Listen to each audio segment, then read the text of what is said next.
So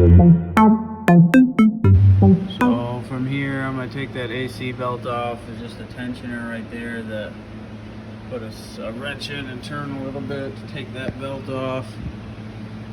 I got to take this radiator hose off. Then this whole front pulley assembly. I mean, it's pretty straightforward stuff from here. You just take all the bolts out more or less. You can see the cover, timing cover we're trying to get to is back there, so I'm just going to get to work pulling off some pulleys. This friggin' fan assembly, you can see I got this Allen wrench jammed in behind here. Get it out. Oh, dropped it. Oh. Okay. So I got this Allen wrench that I had in one of those holes. To try to hold this, it's on there like that. It's got to turn this way to the left to get it off. The opposite way of the direction. You can see it says, oh, right there, that's actually the loosen direction. You know, I just used this giant pipe wrench and smacked it with a hammer to break it loose and spin it off. Timing cover, water pump,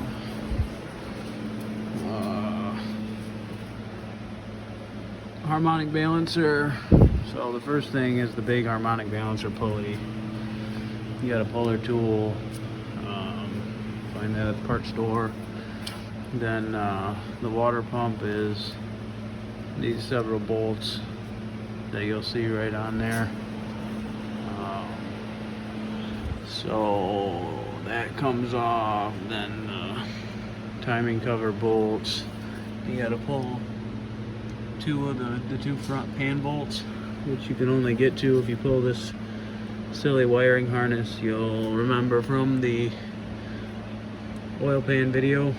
And then we got this little bolt we have to get out right there. You can see I got this piece of wire that I basically looped around it and twisted a few times, and then I got a rag stuffed in there to try to not lose that bolt. So we're going to take that pipe off, take the oil pump bolts out here, take the oil pump out. But the main thing is just the puller there and some bolts. And as far as breaking that big harmonic balancer bolt, I suggest a 3/4 inch breaker bar, and I actually took my jack apart, used the jack handle as a brace for like a breaker bar. It's a challenge. Just try your best to not hurt yourself breaking that loose, and then it comes right off.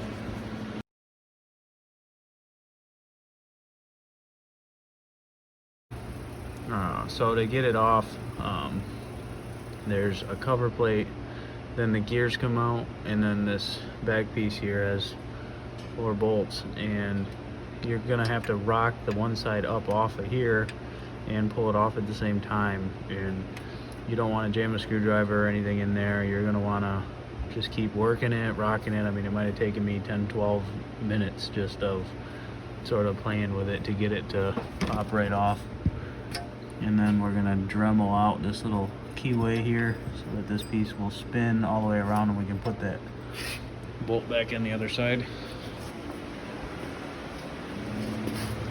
So when it comes off, first this cover plate will come off with the circular bolts, and then inside of that will be the gears, and they'll just sort of pull out. And then what you're left with will actually be sitting like this. You can see where the hose, the pickup goes in the bottom, so you're just going to have to kind of just rock it, not too much force, just keep working it back and forth until you can get it to pop off of there. And that's basically it. So the main problems are that this O-ring here gets wore out and leaks, and then this is like see there's a little piston in there. There's a little cylinder with a spring in it, and that spring gets gummed up.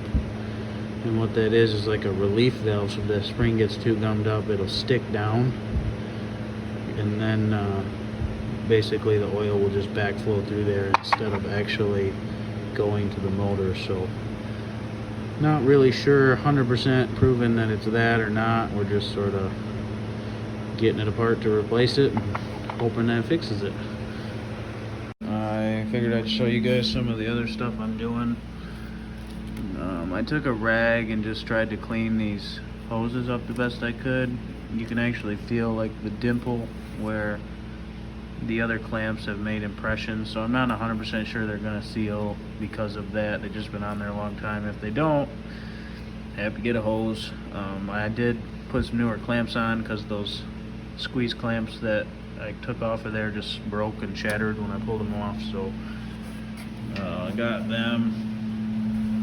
Basically a lot of this stuff here, what I decided I'm going to do is I have some 1/4-inch hex top self-tapping screws. I'm going to run a drill bit through these just because I have a bunch of these screws because we do roofing. The heads kind of look like here, but it'll actually be a screw, not a bolt. So what I'm going to do is just blow a hole next to this blown out hole and put a screw in it. And I'm going to do the same thing down here where these are snapped off. I'm just going to leave them snapped off in there and drill them out, a hole next to it. Also, the reason why I use these cups is because I actually have some penetrant soaking in all the cups with bolts in them.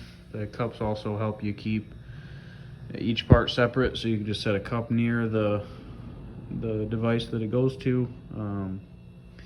Then when you go to put them on, you can actually either run those on a grinder with a wire brush for a minute or just wipe them off, because the penetrant will have helped break some of that rust down and make those threads cleaner. So you remember the power steering cooler was junk. There was $90 Dorman replacement, or there was this nice aftermarket aluminum, and it comes with these rubber hoses and some zip ties to install, and this was actually only $19.99. So then you can basically put it where you want, and I figured that was a better bet because I actually broke one of the 2 mounting bolts for the original power steering cooler. So now I don't have to figure that out, and I saved myself $60, and looks like it should do the job. Had some pretty good reviews. It did come with some crappier clamps, and I had these fuel line style, so I went ahead and put those on there just because I figure it'll hold it a little better. Got our fluids to go back in. Gonna actually run the seafoam through because we had just changed the oil for the pan when we started doing this, so the oil that's in there is fairly new, but it does have a lot of shavings and rag dust and everything else from working on it. So we're gonna run that seafoam and the oldish oil in there and let it run for maybe 15 minutes or so, and then shut it down. And then we'll rechange the oil with our high mileage stabilizer and Valvoline here, tube RTV, and some anti-seize, which is just going to be good for just about everything, every one of the bolts, in case we got to take it back off. Trying to think of what else here. So another thing I did, this power steering line, that hose right there actually had quite a bit of rust on it. So what I did was I pulled it off, threw the old clamp away, and I actually cut the rubber line back an inch. So I cut the rusty, corroded end of the rubber there off, and then I put on the better clamp. In that metal part of the power steering pump there that it's hooked onto, I actually sanded a little bit with a brush, so hopefully that will seal up. And then you can see the high pressure lines that are there, and then there's one coming out underneath there, because this actually goes to the gearbox and up to the brakes here on either side. So those are actually hydro boost lines that were leaking pretty bad. So I just, because all the stuff was out of the way, they were about $60, and seemed like a good time to replace those and stop the fluid from leaking on the ground. You can see these 2 ports there are actually where the cooler plugs in, and before they had it running right through this hole here. So we should be able to just run those rubber lines on that cooler over there right through, and then mount the cooler somewhere here once we get the main radiator in. I also had this idler pulley here that was bad, so we replaced that. And now that we're down here, I just went ahead and did the timing chain because that was also only $25. I didn't see a lot of wear on these gears here, so I didn't bother with those. They were like another $80. But basically you can see there's let me just get this other light out of here for a second. So there's a dot right there and a dot right there. So I'm actually a little bit past now. You have to put the wrench on, but basically you put your bolt back in here, and then you put your socket on it, and this is the crankshaft, and that's the camshaft. So basically you're going to turn the motor until that tooth with the dot and that tooth with the dot line up perfectly vertical. And once you do that, all of these bolt holes will be exposed. Not that you're going to actually remove that gear. You only need to remove these 3 bolts. Slide that gear off to put the new chain on. You just want to make sure that's your timing marks. So mine's, like I said, it's moved a little bit now because it moved when I backed the bolt back out a little bit. And it will take 2 rotations of this gear to meet this gear. So when you do 1 full rotation, this dot will be here, that dot will be up here. That's not where you want it. You want to do another full rotation until those 2 dots are right directly above each other before you try to remove those. And that's actually what they call top dead center. It's when piston number 1 is all the way up. So that's just where you set that. And then as you can see, you probably remember with the Dremel there, we did ground out that. It's kind of hard to see in there. There's like a keyway on the one side of that, because you remember this hole used to be over here. I went through that earlier, but basically we turned that around so that the bolt can go through the other hole and maybe make the reassembly a little easier. Think of what else we've done here.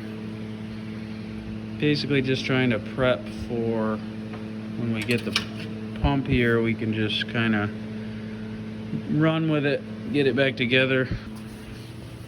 This is our old tensioner that you remember wasn't actually moving at all, so got the new one. Already have it mounted on the water pump assembly here. Still got those 2 gaskets coming, but I also did, in here is your thermostat. On this specific motor, the thermostat actually comes with the housing, so you have to buy the whole housing and the thermostat. But that's basically what opens up and allows your coolant to flow once it reaches a certain temperature. And the springs just tend to get wore out in them, and usually that's another just like a $20 part. So I went ahead and put one of those in too. So we got new thermostat, new tensioner pulley, and so yeah, basically that's where we're at. Just waiting on the pump at this point. Once we get the pump on, we can start reassembling.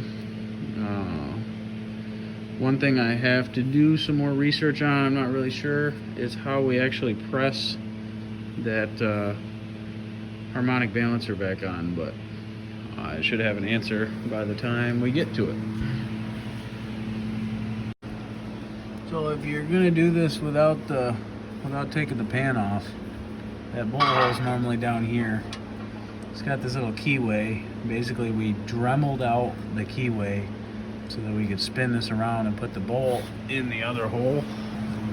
So there's 2 bolt holes, only 1 bolt. So we just flipped it around and put it on the other side, and that should work out for us.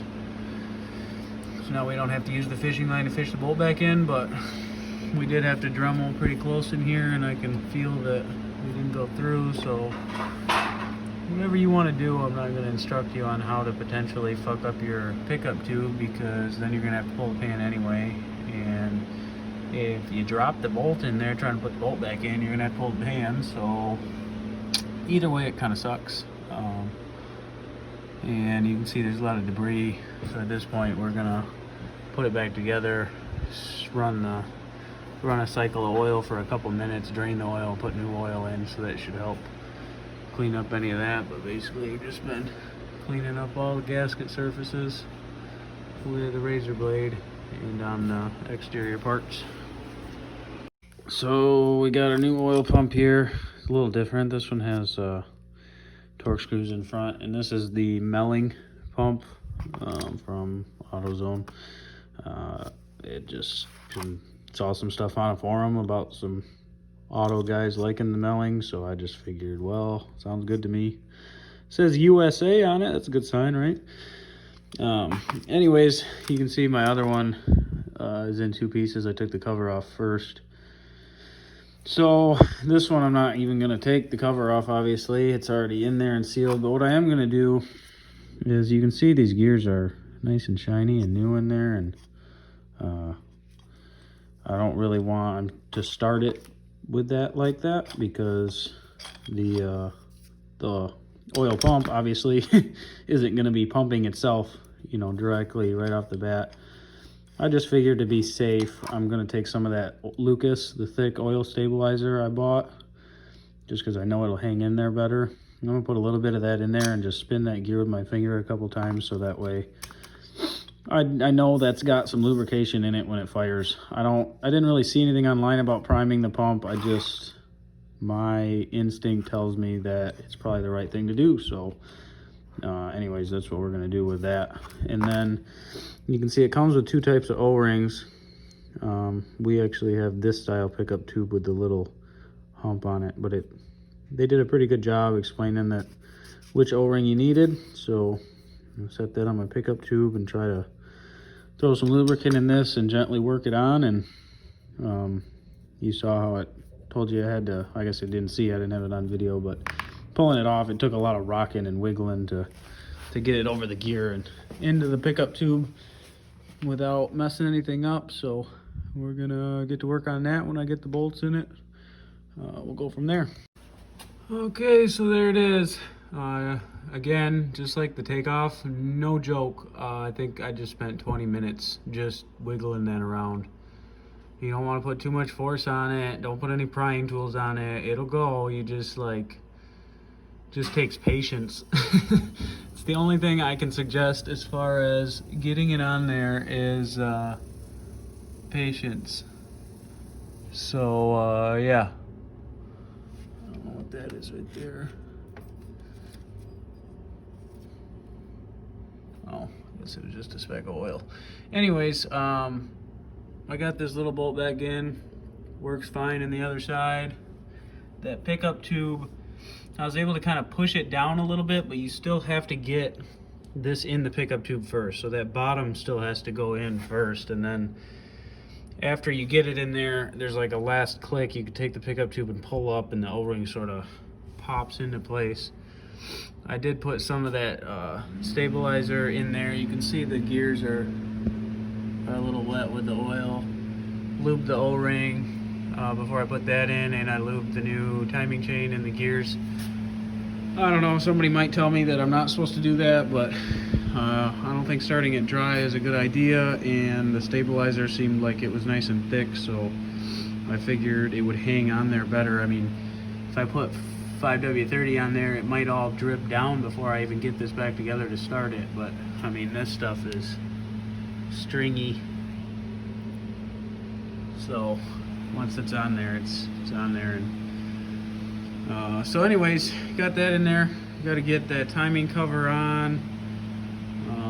Gonna have to make sure we get this a little more clean. Put some RTV in the corners because of that pan gasket, and we're gonna have to be really careful to try to set the bottom of the timing cover on first to not mess up the pan gasket.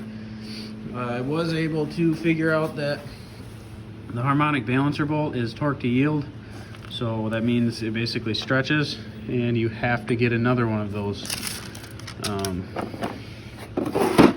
So then we got this installer that O'Reilly's rents out. So that was nice of them, but oops, I opened it the wrong way. Anyway, we have these adapters, this piece here. Basically you find which one of these matches your bolt, And then I haven't quite put it together yet to figure it out, but after I put it together, I'll show you what it looks like.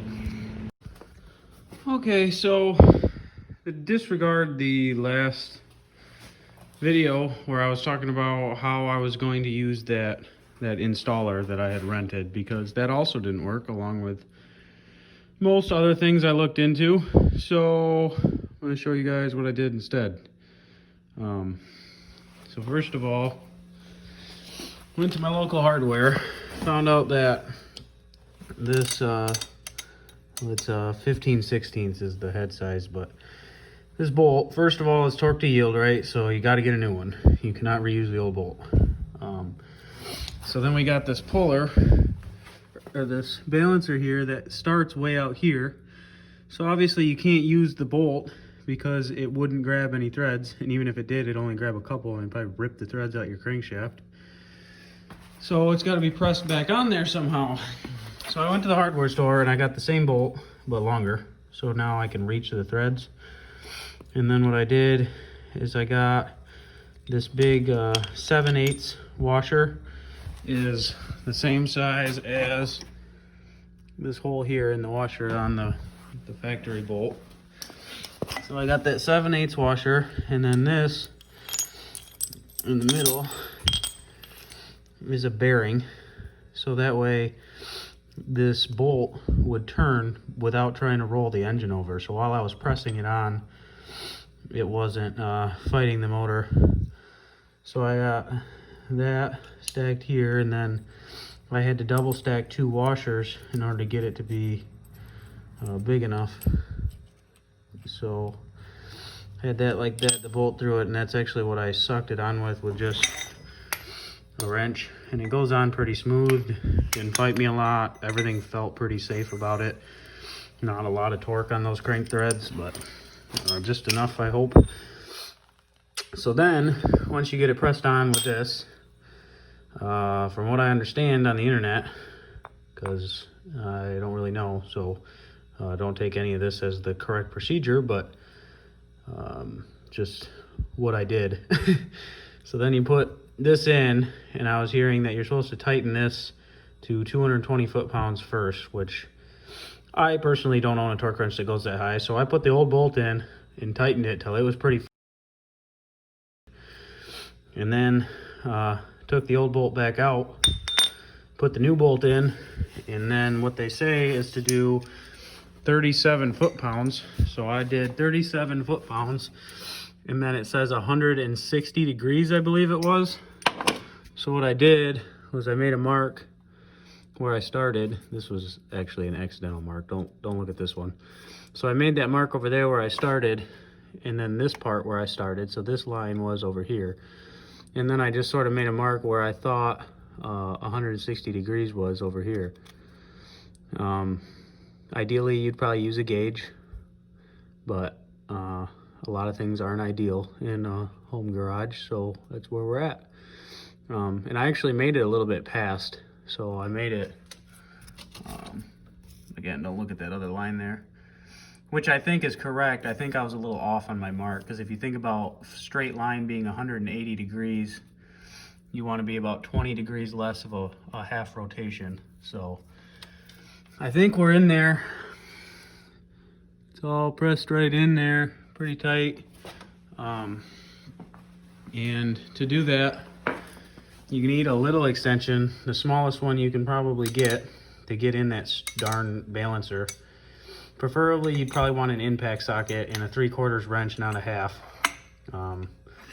And preferably something other than your jack stand handle as a support, because this right here, for the amount of torque that just needed to be on that, this was dangerous. And had it broke, I probably would have either broke a finger or cut myself pretty bad. So really not recommended. I would highly recommend getting a 3/4 inch breaker bar in the correct sockets, because this was earlier, or yeah, when I was taking it off, and it didn't feel that great. So break in a 1/2 inch extension, a good one at that. It's cobalt. you're probably not gonna like how it feels afterwards because it's a lot of force. So anyways, just so you guys know what tools you need to get, you need a 15th 16th socket for that, and you're gonna want a big breaker bar. Ideally you'd have a torque wrench that can read that high too, but those are very expensive if you would like to look into what that is. So unless it's something you're going to use all the time, chances are you're probably not going to want to buy that. But anyways, also got the timing cover on first, obviously. That's pretty straightforward, I feel like. Just make sure you clean up your bolts. I ran them through the wire brush there, soaked them in some PB Blaster beforehand, just to make sure you get the threads clean. That way you're not forcing any of them, and the torque's all smooth and everything. So you can see there's a little bit of RTV. I did use a little bit of both again, so hopefully that all holds up. We're just gonna get the big water pump assembly here on. Got my new gaskets there, so we'll get that on and start hooking some lines back up and start putting this cooling shroud back in. So I'll check in with you guys after I get this stuff situated here before we start putting the cooling stack back. For those that have the 6.0 and need to see the belt pattern, there's the AC pump. Then I'll just kind of go over this real slow so you guys can see it. Look at that. It sort of looks like a motor again. Starting to get excited. It's been quite the trip. So look in here. Got the, oh wow, we're zoomed in. Got the water pump assembly there back on. I don't know if I mentioned or not, but those water pump assembly bolts and the timing cover bolts and the oil pump bolts, all of them are 10 millimeter. Good old trusty 10 millimeter. Then you got the harmonic balancer 15/16, and then the hose clamps are whatever style you're using. I got some mixture of everything. Flathead screwdriver usually works, but I'm gonna put the belt back on. I might pop the fan back off to do that. Probably be easier, I guess, huh? It doesn't, I mean, obviously you can't install the belt with the fan. It's not that big of a deal, but the fan's just hand tight. I can just spin it off. Another thing that I do that may or may not be correct, and I don't know, don't take my word for it, but this fan spins off the opposite direction that it actually spins. So if you just put it on hand tight, when the truck starts, it should tighten itself, I guess, basically, in theory. I mean, give her a good little snug, like, you know, I mean, you could put a wrench on it and give it a little push just to make it snug up, but, like, you don't have to lock the motor or lock the wheel again and go crazy with it. Just kind of grab a hold of the back pulley, even just with your hand, and just give her a little push there, but that's all I do. I just let the motor tighten it. So anyways, we got that on, put the belts back on, and then probably that headlight assembly there, the backing, and put the lights and all that back in. I don't have bulbs at the moment because a bunch of them just looked nasty. Like, I mean, my turn signal bulb doesn't even have any orange left, so I just went ahead and got all new bulbs, but they're coming in the mail because eBay's cheaper than the parts store. So just gonna put those back together without them for now. But you can see this one's got the bolts still in it, and then we got the two Torx bolts. So yeah, I'm just gonna put the other one back in and put the headlights back in. It's just the headlights are just the push pins that slide down. You saw that earlier, so I'll probably do that, and then we'll get the main radiator back in and hooked up, and I'll check back. So two things. One, we had like a dead bird or something stuck in this one. That's why some of these fins are messed up. You can actually see there's still some of its hair and stuff in there, but a majority of it has light showing through now, but I mean, it was like a 1/2 inch thick. So I shot back that off and tried to blow it real light with a leaf blower. You just don't want to mess up any of the fins any more than they probably already look. You can also flush it if you really want to. Just do some Google research first. So I would clean that off. The other thing is when we were draining it, we were looking down, right? And I saw this drain plug to drain your coolant. And I was talking about how it was going to shoot straight out, which it did. Then, upon further inspection, I noticed that they put this built-in drain line here. So all you do is pull the drain line out and crack that a little bit, and then you can direct the coolant anywhere you want. You know, still dry because I didn't even know it was there or use it. I just let it splatter all over the underside into this giant bucket. But for the rest of you, it might be helpful to know. So got this little plastic piece just set back in here. That stuff's on. I'm gonna drop this radiator in, hook up the main hose there. I'm gonna put the little clips back in these, and then you just slide the plastic cover back over.